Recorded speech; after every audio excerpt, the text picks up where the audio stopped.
Tata steel के संस्थापक JN. Tata की 184वीं जयंती के अवसर पर नोएल एन टाटा ने जमशेदपुर के जुबली पार्क में अग्नि संरचना का उद्घाटन किया। उन्होंने ही पार्क की भव्य विद्युत सज्जा का भी उद्घाटन किया, जो 3 से 5 मार्च तक चलेगी।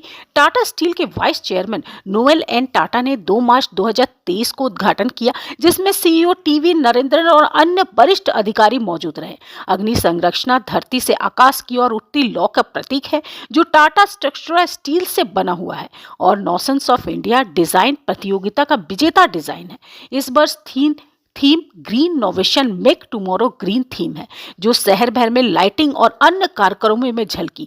पार्क में संस्थापक की प्रतिमा पर श्रद्धांजलि दी गई और विभिन्न परियोजनाओं का उद्घाटन भी हुआ। टाटा स्टील की ग्रीन नोवेशन थीम पर्यावरण स्थिरता और हरित नवाचार पर केंद्रित है। यह स्टील उत्पादन को कम कार्बन उत्सर्जन, साइकिलिंग और नवीनीकरणीय ऊर्जा का माध्यम से टिकाऊ बनाने की कंपनी की रणनीति को दर्शाती है। ग्रीन नोवेशन श्रृंखला में विभिन्न एपिसोड्स के जरिए टाटा स्टील अपने नेट जीरो लक्ष्य, हाइड्रोजन परिवहन और पारिस्थितिकी तंत्र को हरित विनिर्माण का बढ़ावा देने पर जोर देता है। 2023 की संस्थापक दिवस theme green novation make tomorrow green इस दिशा में थी, जो जमशेदपुर के उत्सवों में दिखाई दी।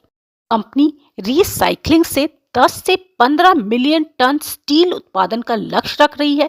साथ ही ग्रीन हाइड्रोजन पाइप और सर्कुलर इकोनॉमी को बढ़ावा दे रही है। ये वैश्विक सस्टेनेबिलिटी मानकों का अनुरूप है।